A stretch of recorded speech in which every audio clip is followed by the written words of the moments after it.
여러분, 영이 구원 얻었다고 해서 몸이 당장 구원되는 게 아니에요. 영으로서 몸의 행실을 죽이라. 싸움입니다. 마귀가 주는 줄 모르고 사탄의 물로 가라고 외쳐야지. 내가 사는 환경이 어떤 환경이 올지라도 주님은 압니다. 그 환경을. 의심이 될 때 나는 하나님의 자녀다라고 소리치는 걸 주님 기뻐하세요. 그 물리쳐질 때 잔잔해져요. 그게 죽음으로 들어가는 겁니다. 예수와 함께 죽는 거예요. 죽기만 하면 내 안에 계신 주님의 영으로 흘러나옵니다. 흘러나와서 내 모든 안에 있는 질병이나 모든 것들 주님이 치유해 주세요. 그걸 성경은 너 믿음대로 된다. 마귀에게 쏘가서 거짓 생각에 사로잡혀 떨면 그대로 되는 거예요. 자꾸만. 그러나 아무리 어려운 일이 올지라도 예수는 나의 구주시다. 예수가 나야 계신다. 이거 확실히 믿으면 그 믿음대로 됩니다. 믿음대로. 말할 수 없는 은혜요. 복을 이렇게 증거하고 있습니다. 근데 은혜는 되는데, 말씀의 은혜는 되는데 실제로 마음에 큰 감동이 없는 성도들이 꽤 많습니다. 이유는 내가 진짜 은밀한 곳에 거하고 그리고 하나님의 전능하신 그늘 아래 사는가? 하나님이 나를 사냥꾼의 올무에서 건져내시고 큰 전염병에서 나를 건져주시는 그런 은혜의 역사가 내 삶에 일어나는가? 그 체험이 분명하지 않기 때문에. 말씀은 은혜가 되는데 실제로 내 경험은 진짜 하나님이 나를 환난에서 보호해 주시는가? 그 점이 분명치 않은 것입니다. 실제로 저도 저희 어머님이 40에 일찍 세상을 떠나셨을 때 목사의 아내로서 그렇게 교회를 충성스레 섬겼는데도 제 신학교 때 어머님 세상 떠나시는 그 모습을 겪으면서 하나님은 정말 당신의 백성을 보호하시는 하나님이신가 하는 점에 대해서 믿음이 흔들려 버리더라고요. 우리 사랑하는 장로님 따님을 얼마 전에 하나님 앞에 먼저 보냈습니다.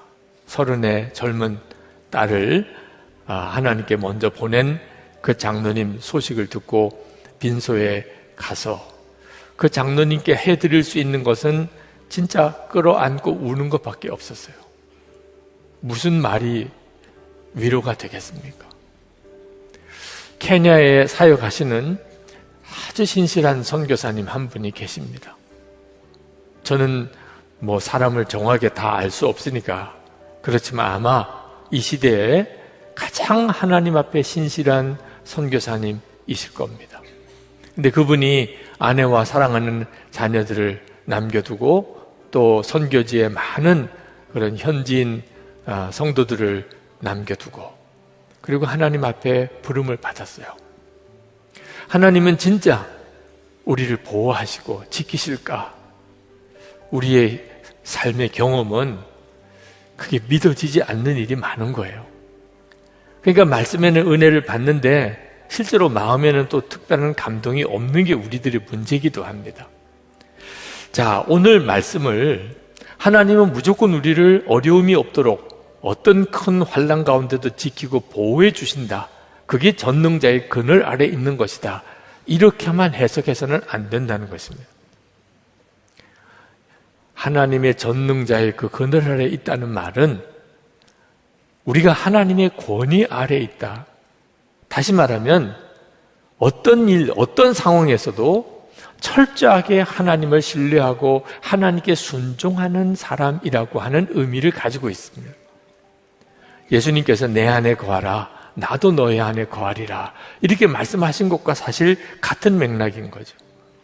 우리가 항상 하나님의 권위 아래 있으면 어떤 상황에서든지 하나님은 정말 우리를 보호하시고 지키시는 하나님이라는 믿음을 분명하게 하고 있으면 그러면 하나님의 보호하시는 그 약속하심이 결국은 반드시 드러나게 된다는 것입니다. 시편 기자가 4절에서 주님의 진실하심이 너를 지켜주는 방패와 갑옷이 될 것이라고 그랬어요. 여러분, 무엇이 우리를 지켜주는 갑옷과 방패라고요? 하나님의 진실하심이라는 거예요. 이 하나님의 진실하심이라는 말은 하나님은 반드시 약속하신 것을 지키시는 분이라는 말씀입니다. 자, 그러면 하나님이 반드시 약속하신 것을 지키시는 하나님이라는 것을 분명히 믿는 것이 우리의 갑옷이고 방패라는 거예요. 때때로는 믿어지지 않을 때가 옵니다. 하나님이 진짜 약속하신 걸 다 지키는 분인가? 그런 의심이 올 때도 있어요. 자, 그때 하나님은 진실하시다고 내가 분명하게 믿을 수 있을까? 붙잡을 수 있을까? 고백할 수 있을까? 그런 사람은 하나님의 전능하신 그늘 아래 있는 것이고, 믿을 수 없어. 난 모르겠어. 그리고 하나님의 진실하심에 대한 믿음을 던져버리게 되면 하나님의 전능하신 그늘에서 벗어나 버린 거죠. 지구촌 교회 원로 목사님이신 이동원 목사님께서 한 번은 여수 애양원에 있는 그 손양원 목사님 기념관에 가셨던 이야기를 하신 걸 들었습니다. 그 기념관에 가면 손양원 목사님이 쓰시던 성경 찬송가, 그리고 설교 원고, 안경 같은 그런 목사님의 유품들이 쭉 전시되어져 있습니다. 근데 그 유품들을 쭉 보시다가 헌금 봉투 하나가 전시되어 있는 걸 보셨어요. 헌금 액수가 1만 원이라고 이렇게 쓰여져 있는 헌금 봉투였습니다. 옆에 있는 애양원 목사님에게 이게 무슨 헌금 봉투냐 물었더니 그 목사님께서 손양원 목사님 두 아들이 순교했을 때, 공산당 청년에게 그렇게 죽었을 때, 그때 장례를 치르고 그리고 주일 예배 드릴 때 드렸던 감사헌금이라는 거예요. 그 1만 원이라고 그랬는데 이게 어느 정도 액수냐 그렇게 물었더니 목사님의 10년치 사례금에 해당된다는 거예요. 손양원 목사님은 두 아들이 순교한 그때 장례식 때 9가지 감사를 하나님께 드린 것으로 유명하죠. 근데 그것은 그저 말만으로 그랬던 게 아니었어요. 목사님은 그 주일에 하나님께 너무 감사해서 상상이 안 되는 액수의 헌금을 하나님께 봉헌했던 거죠. 물론 두 아들이 세상 떠난 날 밤에 손양원 목사님은 밤새도록 우시면서 잠을 이루지 못했다고 전해집니다. 손양원 목사님은 얼마든지 하나님의 보호하심을 부인할 수 있었어요. 그러나 손양원 목사님은 하나님은 진실하시다 하고 그는 고백했어요. 그리고 그것을 감사로 주님께 올려드렸어요. 이것이 전능자의 그늘 아래 거하는 사람의 믿음인 것입니다. 시편 91편은 하나님께서 우리를 두 가지 방법으로 보호해 주신다고 말씀합니다. 하나는 방패와 갑옷과 물샐 틈 없는 요새예요. 하나님의 권능을 말합니다. 어느 누구도 침범하지 못하도록 우리를 막아주신다는 것. 또 하나가 있는데 그것은 어미의 날개품이라는 것입니다.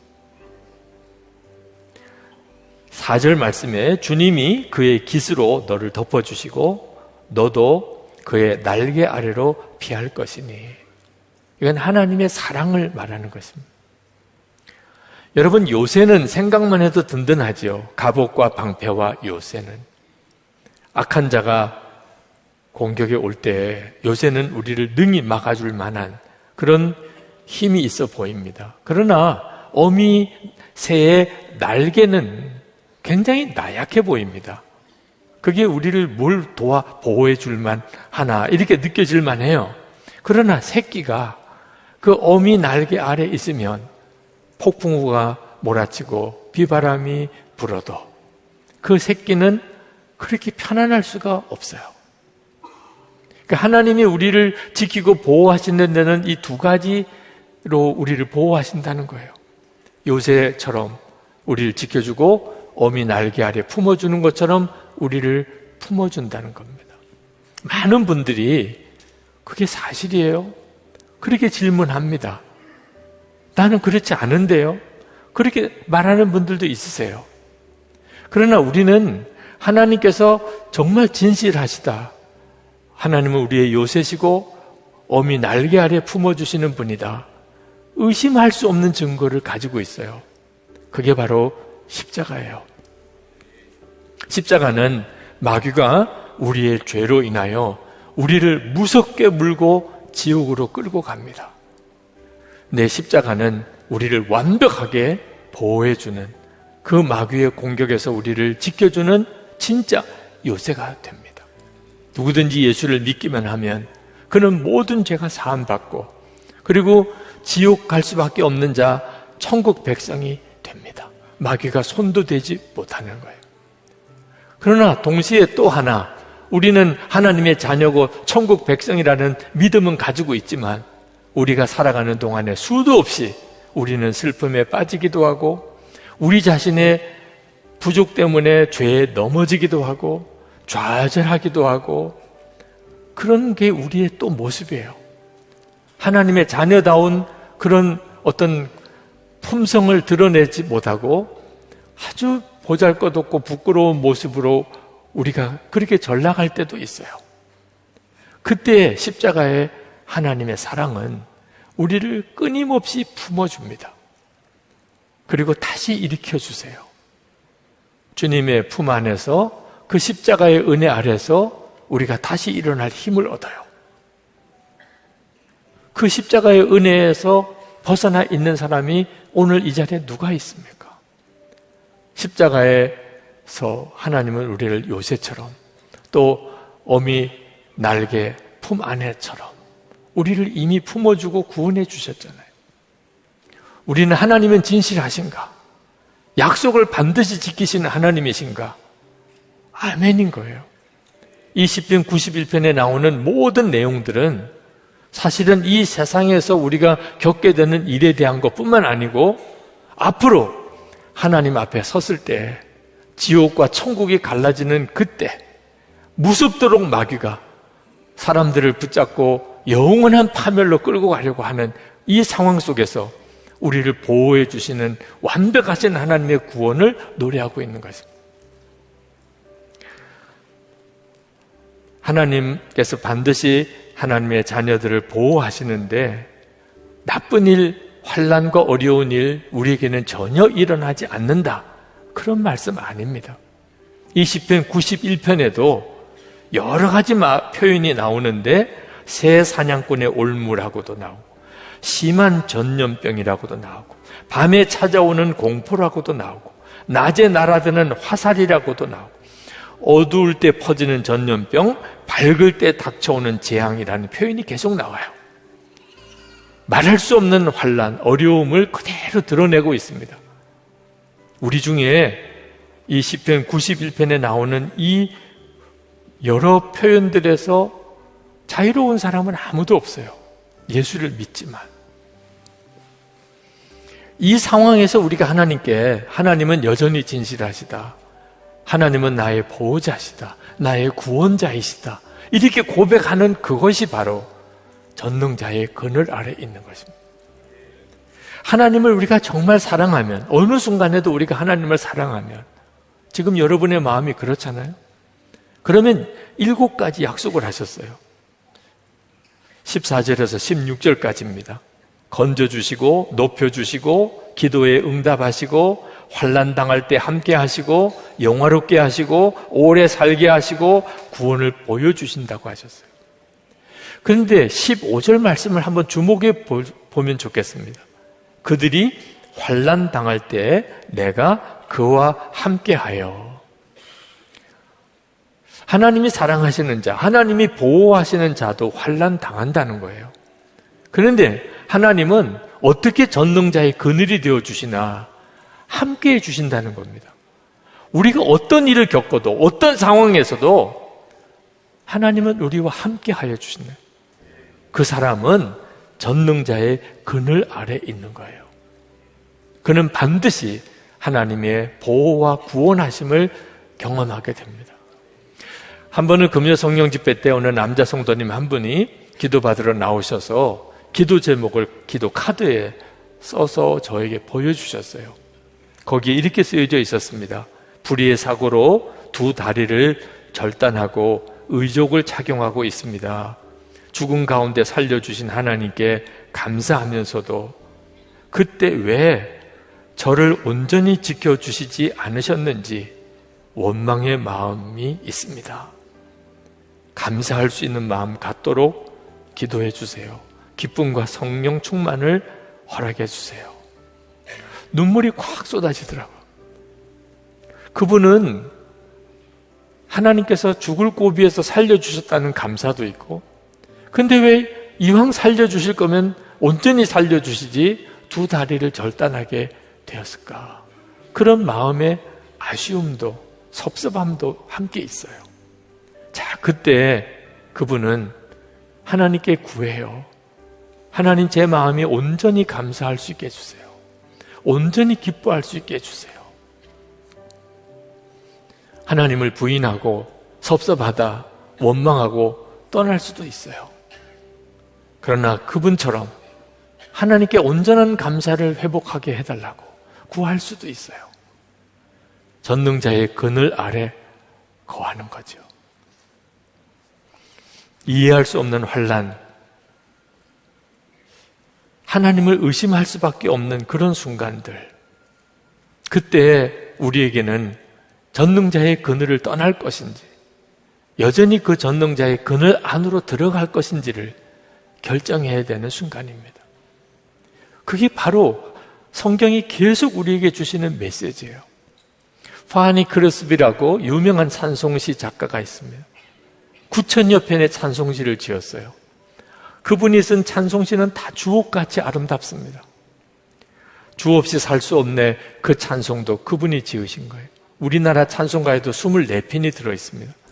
어느 찬송집은 파니 크르스비의 찬송시가 너무 많기 때문에 그래서 문제가 생길까봐 일부는 가명을 써서 찬송집에 수록하기도 했을 정도예요. 그런데 이 파니 크르스비는 사실 맹인입니다. 어릴 때 사고로 그가 맹인이 되고 그리고는 평생을 앞을 보지 못한 사람이었어요. 그런데도 그는 그렇게 기쁨이 넘치는 사람이었습니다. 그냥 계속 주옥 같은 하나님께 드리는 찬송과 감사의 찬송시가 쏟아져 나온 거예요. 사람들이 묻습니다. 당신은 평생 맹인으로 살았는데 어찌 그리 기쁩니까? 어떻게 그렇게 당신 속에는 감사가 넘칩니까? 파니 크르스비가 대답했어요. 제가 앞을 보지 못하는 것은 큰 보석 하나를 잃어버린 것 같은 그런 아쉬움과 고통이기도 합니다.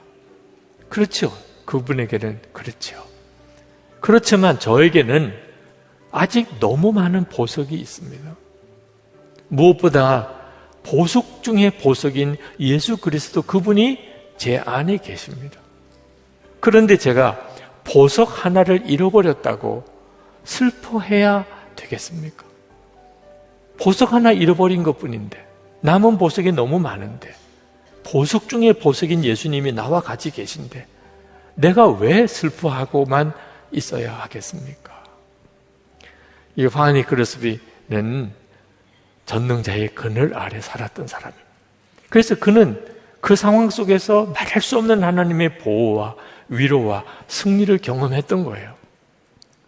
제가 은퇴하고 난 다음에 가장 많이 듣는 질문이 은퇴한 심정이 어떠냐는 거예요. 이젠 제발 좀 질문을 안 해주셨으면 좋겠어요. 너무 기뻐요, 너무 자유로워요, 이렇게 대답은 합니다. 그러나 솔직히 그렇게만 하겠어요? 네. 제가 사택에서 이사가는 날 작년 12월 14일 평생 교회 안에서만 살다가 이제 이삿짐 다 꾸리고 그리고 이삿짐 차가 떠나는 시간에 김다희 목사님, 또 우리 장로님, 부목사님, 사모님들 다 나오셔서 전송을 해주셨습니다. 그날 엄청 추웠어요. 왜 꼭 그런 날은 추운지 모르겠어요. 이삿짐 차가 나가고 저희 차가 이제 사택을 지나서 내려갈 때 그런 느낌이 들더라고요. 온실에 살다가 이제 거친 광야로 나가는 그런 느낌이더라고요. 정말. 제가 은퇴한 이후에 지금 이제 한 4개월여를 지나면서 정말 성도들의 사랑을 많이 받았습니다. 김다희 목사님, 또 우리 장로님들, 교우들의 섬김과 사랑으로 은퇴 목사 중에 저처럼 이렇게 행복하게 사는 은퇴 목사 아마 없을 것 같아요. 그럼에도 불구하고 교회 안에 있는 것과 교회 바깥에서 다른 교회들을 섬기고 사역하는 일은 전혀 느낌이 다릅니다. 정말 그동안에는 저는 선한목자교회와 성도들의 사랑의 그늘 아래 지냈던 것 같아요. 근데 이제는 그 그늘을 벗어났습니다. 처음에는 좀 당황스럽기도 하고 적응하는 게 쉽지 않기도 했었습니다. 그렇지만 금방 깨달았어요. 내가 이제 진짜 전능자의 그늘 아래 더 깊이 들어갔구나. 제가 그동안 목회하면서 여러분도 다 아시겠습니다만 나는 죽고 예수로 사는 복음을 전하고 늘 주님과 동행하는 삶을 강조했었어요. 근데 실제로 은퇴하고 나니까 저는 정말 주님만 바라보게 되고 그리고 주님 품 안에만 들어가기를 원하게 됩니다. 그러면서 알게 됐어요. 이 놀랍고도 크신 은혜를 하나님께서 은퇴라는 과정을 통하여 나에게 주셨구나. 처음에는 그게 얼마나 나를 힘들게 할까, 또 그 삶은 얼마나 어려울까, 그렇게만 생각했었습니다. 근데 하나님의 은혜는 더 놀랍게 경험되어지는 거예요. 물론 어느 교회에 가서나 다 환영받는 것은 아닙니다. 기뻐하고 환영해 주는 데가 많긴 하지만 어느 곳에는 전혀 반응이 없는 데도 있고요. 또 이따금 들려오는 말도 안 되는 비난의 소리도 힘들게 하기도 합니다. 그렇지만 주님의 은혜는 더 깊이 경험이 되는 거예요. 제가 만약에 이런 자세로 내가 선한목자교회에서 목회할 때 목회했었으면 얼마나 좋았을까? 주님은 얼마나 놀라운 일을 행하셨을까? 그런 생각이 들 정도예요. 여러분, 폭우가 쏟아지고 무서운 뜨거운 햇볕이 내려 쪼일 때 그늘이 있다면 아마 다 들어가실 거예요. 우리에게는 정말 그렇습니다. 우리가 이 세상 살아가는 동안 별의별 일들을 많이 겪지만 예수 그리스도 그분이 우리와 함께 계세요. 그 예수님은 우리의 정말 전능자의 그늘이 되어 주십니다. 그래서 주님 안에 거하시라고 하는 거예요. 그리고 계속 주님 안에 거하는 삶을 살고 싶어서 매일 일기를 쓰면서 하루를 주님께 점검하고 다시 주님을 바라보고 그리고 주님의 인도하심을 받는 거죠. 여러분 정말 그렇게 사시기를 축복합니다. 세상이 만만치가 않잖아요. 그죠? 무슨 일이 어디서 벌어질지 모르는 상황 속에 있잖아요. 전능자의 그늘 아래 있지 않으면 우리는 살아남을 수가 없는 때에 살고 있습니다.